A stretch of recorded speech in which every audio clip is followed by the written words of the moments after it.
Many student athletes eventually become national representatives in sporting events here and abroad. To help them get back on track towards achieving such goals, the government kicked off the vaccine rollout of student athletes today. Luisa Erispe filed this report. The government has started vaccinating student athletes in the National Capital Region. Athletes from different universities and colleges, such as the University of the Philippines, Adamson University, Far Eastern University, University of Santo Tomas, and others participated in the ceremonial vaccination earlier today. For Taekwondo Jean Dilan, the vaccination gives hope for them to resume their scheduled trainings. All of the athletes that I know, all of my teammates din naman, really would love to get vaccinated, and all of them have been vaccinated na.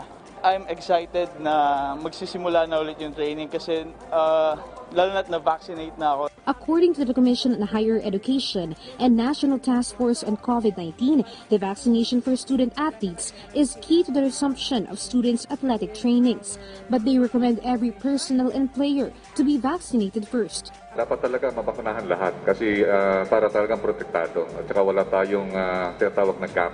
One unvaccinated individual will pose a risk. Galvez said that the government should expedite vaccinating student athletes this October, with trainings expected to resume by November and the UAAP basketball games to kick off in February next year. Meanwhile, according to CHED Chairman De Vera, there are 180 schools and universities conducting face-to-face classes for medical and allied courses. And based on their observation, the infection rate among students is 0.3% and 1.4% for school personnel. That's why they are targeting to open more courses for face-to-face classes, such as engineering and technology, hotel and restaurant management, travel and tourism, and maritime courses.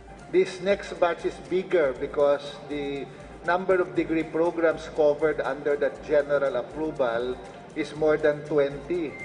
Engineering, there's a lot of engineering programs. It's also potentially more in terms of number of schools and students are involved. Even on the second batch of courses proposed for face-to-face classes, vaccines won't be mandatory to enter school premises.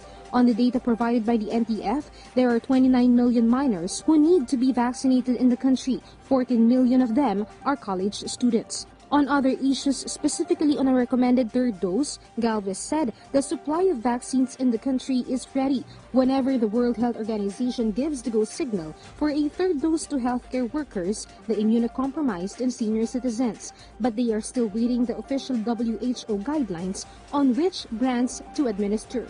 Most likely yung third dose natin, as the other countries are doing, most of the booster shots are not reformulated shots. It is the same shots as yung what we are using. Luisa Erispe for The Nation.